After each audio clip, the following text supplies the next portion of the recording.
For more than 50 years, we've had this picture of the moon in our heads, right? A quiet, dead, gray rock, just kind of hanging out in our sky. But what if that whole picture is wrong? Today, let's explore how the 4 astronauts of the Artemis II mission flew around the moon's far side and came back with questions that pretty much challenge everything we thought we knew. Think about that for a second.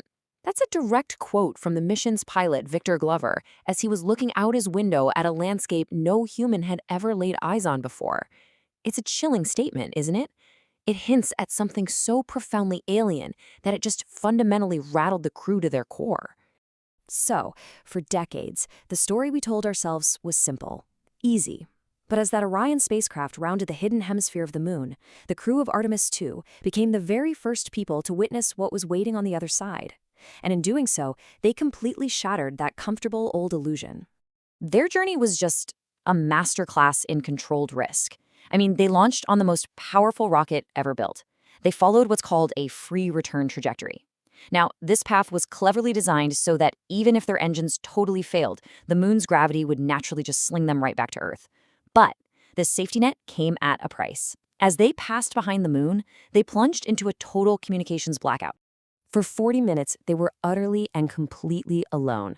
The entire mass of the moon was blocking every single signal from Earth. No mission control, no data streams, no chance of help. Just 4 human beings and a view that, as Victor Glover said, we might not even be evolved to comprehend. So what did they actually see back there? Well, to get the answer, you first have to understand that we're not really talking about one moon. It's more like 2 very, very different worlds that have been welded together.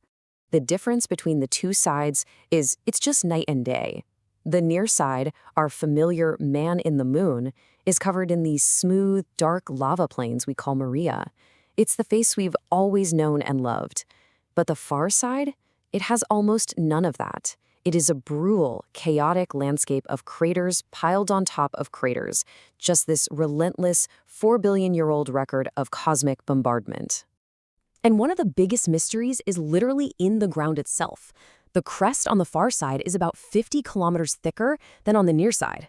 Now, scientists aren't totally sure why, but this massive difference tells us that the 2 halves of the moon must have had a fundamentally different history.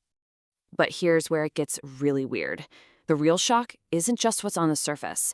It's what scientists have found buried deep, deep beneath it.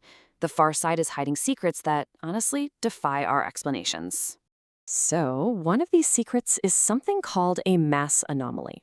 Now, put simply, it's just a spot where gravity is inexplicably stronger than it should be, which means something incredibly dense has to be lurking under the ground.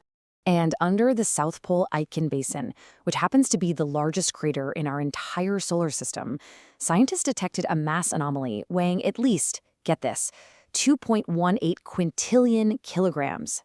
I mean, that's a number my brain can't even begin to process. So what does that number actually mean? The lead researcher put it this way, which helps a lot. Imagine a pile of metal 5 times bigger than the big island of Hawaii, buried hundreds of kilometers deep. Their best guess? It's probably the metallic core of the ancient asteroid that created the crater in the first place, still lodged in the moon's mantle like a 4-billion-year-old piece of cosmic shrapnel. And as if that wasn't strange enough, there's another anomaly. Not long ago, researchers found a massive block of granite, 50 kilometers wide, buried beneath the surface. And get this, it's warm. It's actually radiating heat from a volcano that probably died out 3.5 billion years ago. Now, this is what's so baffling. Granite needs 2 things to form: water and plate tectonics. The moon isn't supposed to have either. As the lead scientist, Dr. Matt Siegler, said himself, this discovery looks way more like Earth than anything we ever expected to find on the moon. It forces us to ask, what else is still warm under there? You know, beyond what instruments can detect, the Artemis II crew brought back something that's totally irreplaceable: the human perspective.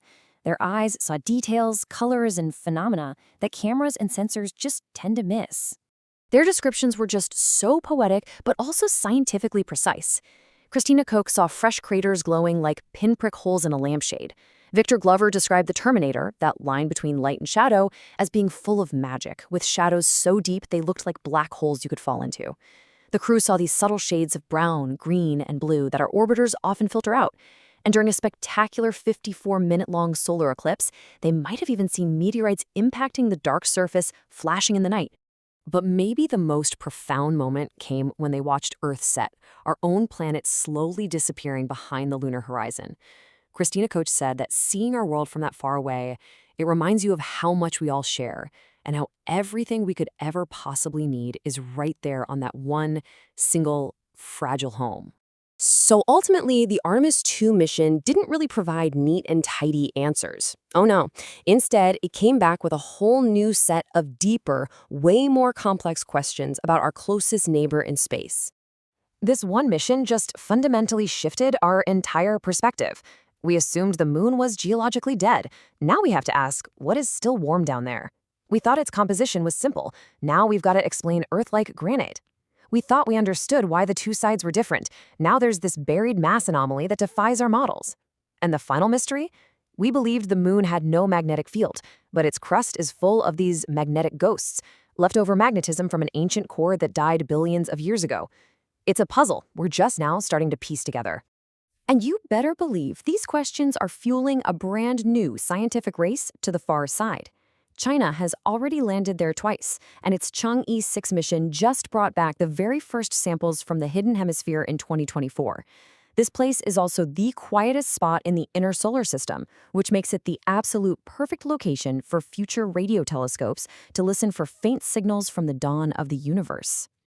After the crew finally reestablished contact with Earth, Victor Glover summed it all up perfectly. He said, "The moon is not just a poster in the sky that goes by. It's a real place. And the more we learn about that place, the stranger and more wonderfully complex it becomes." These discoveries from the far side are forcing us to reconsider everything. It's a world with a violent past, a truly mysterious present, and secrets that are only just beginning to unfold. We went there thinking we understood it, and we came back realizing we've only just scratched the surface.